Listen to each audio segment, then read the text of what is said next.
नमस्ते मेरे प्यारे दोस्तों। स्वागत है आपका हमारी कहानी की महफिल में। आज हम एक ऐसे ओवर स्मार्ट गधे की कहानी सुनाने वाले हैं जिसकी चालाकी ने उसे खुद ही फंसा दिया। क्या आप सब तैयार हैं? तो लगाओ कान और हो जाओ सावधान, क्योंकि आज का सबक बहुत मीठा और मज़ेदार होने वाला है। बड़ी पुरानी बात है।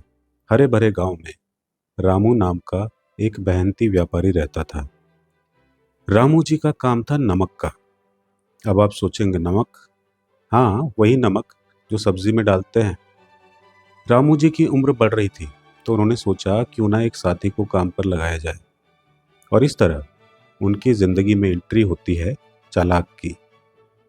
चालाक एक हट्टा कट्टा मजबूत गधा था।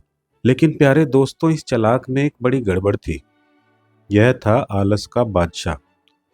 चालाक को काम से एलर्जी थी।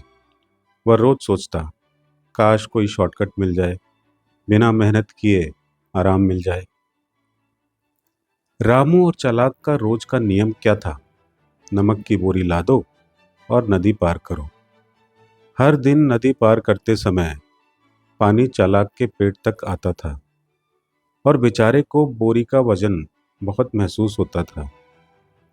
लेकिन एक दिन ट्विस्ट आया।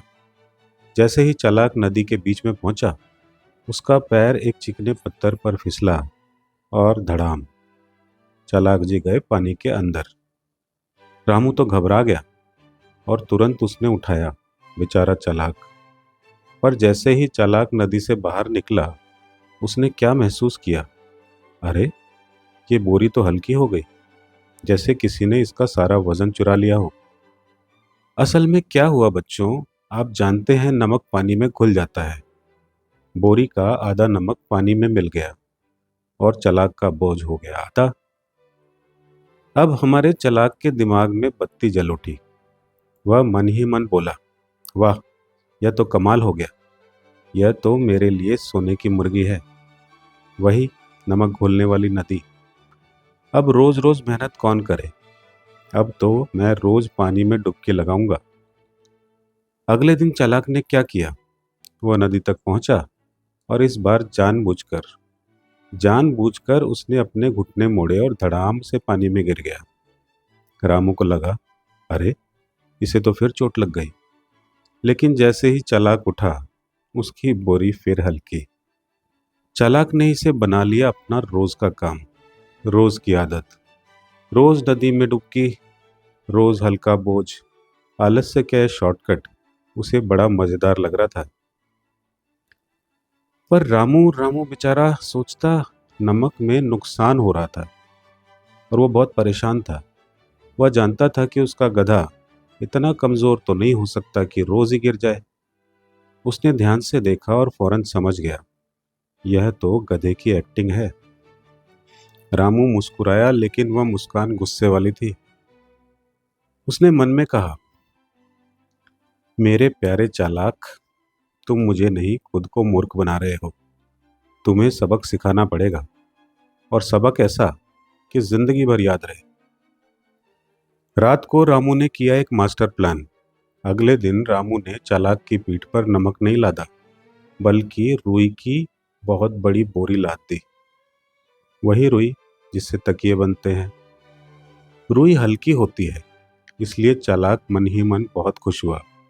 आज तो बोरी पहले से ही हल्की है, नदी में गिरकर तो यह हवा हो जाएगी। मजा ही मजा। अगले दिन चालाक पूरे आत्मविश्वास के साथ नदी के सबसे गहरे हिस्से में गया और धड़ाम, वह फिर से जानबूझकर गिर गया। वह उठा और ओ नो, चालाक चिल्लाया, यह क्या? यह बोरी हल्की क्यों नहीं हुई? यह तो 10 गुना भारी हो गई है। मुझे जमीन में धंसा रही है। बेचारा चालाक। अब उसे समझ आया।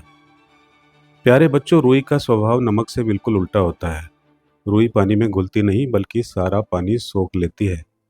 हल्की सी रुई की बोरी अब पानी का पहाड़ बन चुकी थी।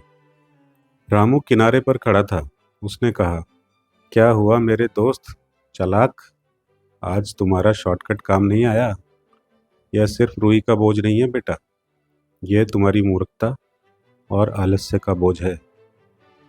यह सिखाता है कि बिना सोचे समझे एक ही चाल को बार बार दोहराना कितनी बड़ी गलती होती है।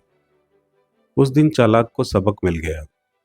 उस भारी भीगी हुई रुई की बोरी ने उसे सिखा दिया कि आलस्य का बोझ सबसे भारी बोझ होता है। उसने अपनी गलती मानी और रामू से माफी मांगी।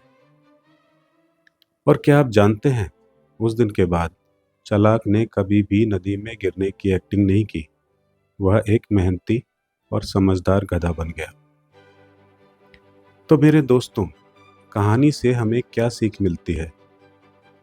शॉर्टकट खतरनाक हो सकता है। हर काम को करने से पहले सोचो, समझो।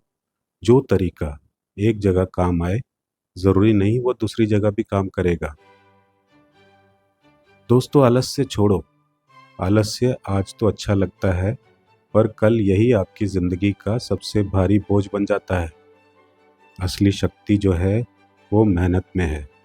अपनी मेहनत पर भरोसा रखो। मेहनत का वजन हमेशा मूर्खता के बोझ से बहुत हल्का होता है। आज से ही आलस्य छोड़ो और अपने काम पर ध्यान दो। तो मिलते हैं अगली बार एक नई कहानी और एक नए सबक के साथ। तब तक के लिए मेहनत करते रहो और मुस्कुराते रहो। मिलते हैं जल्दी। Bye bye.